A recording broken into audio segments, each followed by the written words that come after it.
Ilang fanay. Pumalag at hindi tanggap ang kapalaran ni Kim kay Paulo.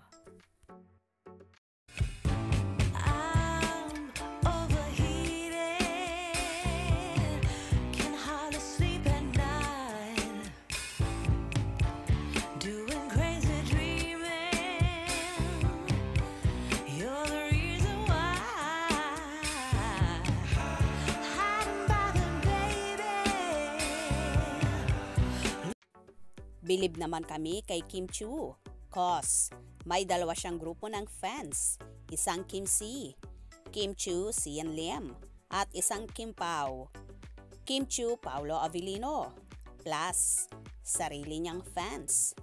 Dun sa media ko ng What's Wrong with Secretary Kim, ay saglit kaming nagpunta ng aking anak na si Lady Camille sa CR at inabutan namin ang dalawang pares ng girl lash na tipong nagsasagutan. Yung isang pares, maka Kim C. Yung isa naman ay maka Kim Pao. Say ng isang girl na tipong belong sa Kim C fanatics. At least si Sian Lim, wala pang anak. Si Paulo Avellino, may anak na kay LJ Reyes, na naanakan din ni Paulo Contis. Pero USA based na yata ngayon si LJ. Dala ang kanyang dalawang anak. Ewan lang kung may communication pa siya kina Paulo Avellino at Paulo Contis regarding sa sustento para sa kanilang mga anak. Sagot naman ng isang Kim Pao fan, nako, wala na tayong pakialam doon. Ang importante yung ngayon. Kung sina Kim at Paulo ang meant to each other ngayon, let them be. Kasi si Sian, meron na raw bagong girlfriend na isang film producer na named Iris Lee. So, accept things and people as they are. Kung sa bagay, may point siya ha, in fairness. Siguro nga, talagang ganon ang kapalaran, mapagbiro kung minsan. Pero sa huli, ibibigay din ang happiness na para sa iyo.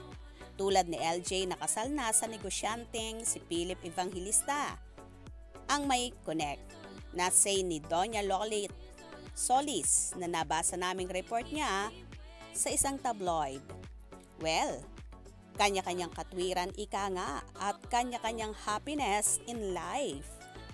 Boom na boom. Yun na yun. Well, hindi naman pamantayan siguro kung may anak ka. Ang mahalaga, mahal nyo ang isa't isa at nagkakaintindihan kayo sa mga bagay-bagay. Kung binata nga, kung bonding naman at walang plano sa buhay, mas gusto mo ba yon?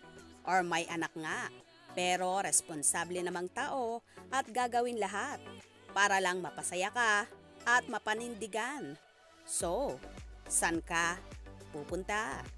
Sa binata na palaging nasasaya ng nanay niya or sa lalaking may anak na pero responsable naman sa buhay? For me, hindi issue kung may anak na ang isang tao. Ang mahalaga, minamahal ka, pinapahalagahan ka, at lalong higit, inirerespeto ka. Yun ang tamang lalaki para sa akin. Sa inyo, ano ba? Kaya naman tumutok at huwag na huwag pahuhuli sa mga mamaiinit na kaganapan. Anong inyong magiging reaction sa bidyong ito? Comment below.